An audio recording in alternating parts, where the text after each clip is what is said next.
अस्सलाम वालेकुम। Social media का गैर ज़रूरी इस्तेमाल या हदूद से हट के इस्तेमाल, चाहे वो सोशल मीडिया के इन्फ्लुएंसर्स हों या देखने वाले, उनकी ज़िंदगियां तबाह कर देता है अगर इसमें कोई एतदाल ना हो। एक वाक़या जिसने पूरे अरब दुनिया को हिला के रख दिया है। 1.5 मिलियन फॉलोअर्स रखने वाली मोरक्को की एक खातून ज़िंदगी की बाजी हार चुकी है, और उसकी ज़िंदगी जाने की वजह कौन बना? उसके 1.5 मिलियन फॉलोअर्स। अक्सर लोग ये सोचते हैं कि वायरल हो जाना, फॉलोअर्स हो जाना, ये बहुत बड़ी अचीवमेंट होती है, बहुत बड़ी बात है, लेकिन हर वक्त ऐसा नहीं होता। ये कामयाबियाँ ये पाँव की बेड़ियाँ भी बन सकती हैं, और जितना बंदा अपने आप को शो करता है कि मैं कामयाब हो गया, ये गले का फंदा भी बन सकती है। एक ऐसी ट्रेजिक स्टोरी है जिससे हर आंख अश्कबार है, और इसमें मुलव्विस घिनौने किरदार वाले लोग भी आज शायद शर्मिंदा होंगे। आपको बता दें कि मोरक्को से ये जो खातून है, इनका नाम सलमा है, और ये एक बहुत बड़ी इन्फ्लुएंसर्स थी। ये वीडियोस बनाती टिकटॉक के, इंस्टाग्राम के ऊपर, और अपनी घरेलू ज़िंदगी को बड़े अच्छे अंदाज से दिखाती, एक सुलझे हुए तरीके से। इनका बच्चा था, इनका खामन वो घर के जो कामकाज करती, तो कमेंट्री के साथ कभी कुछ बना रही हैं, कभी कुछ सर्व कर रही हैं, कभी बच्चे को संभाल रही हैं। तो ये चीज़ें ये वीडियोस की सूरत शेयर करती रहती हैं। लेकिन सोशल मीडिया के जो देखने वाले हैं, इनमें बहुत कम लोग होते हैं जिनको अखलाकियात का पता है, एथिक्स का पता है, वरना अक्सर तो ऐसे हैं शुतर वे मुहार के जो मुंह में आया वो बक दिया। तो इनके साथ भी ऐसा ही हुआ। लोगों ने इनके जिस्म भारी होने की वजह से इनको बहुत लान तान करना, बहुत मजाक उड़ाना, और इतना ज़्यादा मजाक इनका उड़ाया गया कि ये कंटेंट अच्छा बनाना चाहती थी, लेकिन हर वीडियो के नीचे इनको ट्रोलिंग होती थी इनके जिस्म की वजह से।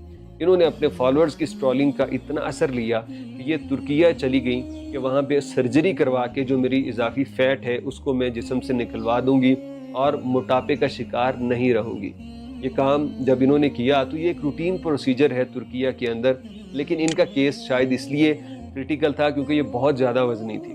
फिर हुआ ये कि इन्होंने वहाँ से ऑपरेशन तो करवा लिया, लेकिन उसके बाद इनको कुछ ऐसी सिम्टम्स नज़र आने लगी जिसके बाद पता चला कि ऑपरेशन सक्सेसफुल नहीं हुआ, बल्कि उसकी वजह से पेचीदगियाँ बढ़ गई हैं, और आखिरकार चंद दिनों के अंदर अंदर ये खातून कमज़ोर होती आज वफ़ात पा चुकी है। और इसकी वफ़ात पे इसके शौहर ने रोते हुए वीडियो बना के लोगों को बताया, और इस तरह से कुछ बातें भी सामने आ रही हैं कि उसने कहा कि जिन लोगों की वजह से मेरी बीवी इस हालत में पहुंच गई, आज शायद उनको शर्म आ रही होगी। तो ज़ाहिर बात है उनको भी शर्म आनी चाहिए, लेकिन मेरा ये ख्याल है कि शायद इतना असर नहीं लेना चाहिए। अल्लाह रब्बुल इज़्ज़त ने अगर किसी को दुबला बनाया है, मोटा बनाया है, पतला है, कोई ऊंचा लंबा है, छोटे कद का है, तो इसमें क्या आखिर देखने वालों को मसला होना चाहिए?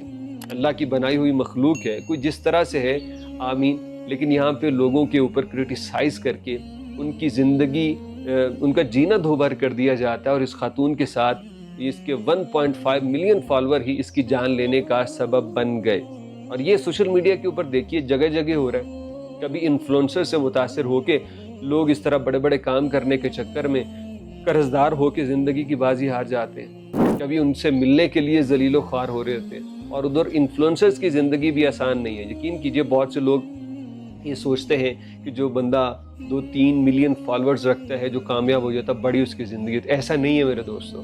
मैं खुद, मेरे भी कुछ चाहने वाले हैं, और यकीन कीजिए कि जब कोई फारिग वक्त मिलता है वीडियो से हट के, फैमिलीज़ की जो सर्विंग है उनकी खिदमत से हट के, तो मैं मोबाइल उठा के मैसेजेस का रिप्लाई करना शुरू करता हूँ। और मेरे व्हाट्सएप के ऊपर इतने 100 की तादाद में मैसेज होते हैं कि मैं एक वक्त में मुश्किल से 10-15 बंदों को मैसेज कर पाता हूँ, और बाद में 2-3 दिन के बाद फिर देखता हूँ तो लोग बड़ा लेट रिप्लाई लेते हैं मेरी तरफ से, जिसकी वजह से वो नाराज़ भी रहते हैं। मेरी भी मजबूरी है कि मेरे पास वक्त नहीं है, तो मैं कहता हूँ कि मैं जब मेरा आराम का वक्त होता है तो मैं मोबाइल पे मैसेज देख के लोगों को रिप्लाई कर रहा होता हूँ, और इस तरह और बहुत सारी चीज़ें। लेकिन मैं अल्लाह का शुक्र अदा करता हूँ, दुनिया के कोने कोने में मोहब्बत देने वाले, दुआएं देने वाले अहबाब भी हैं जो इसी सोशल मीडिया की तरफ से हैं, इसी की वजह से हैं। तो दोनों तरफ से एतदाल होना बहुत ज़रूरी है।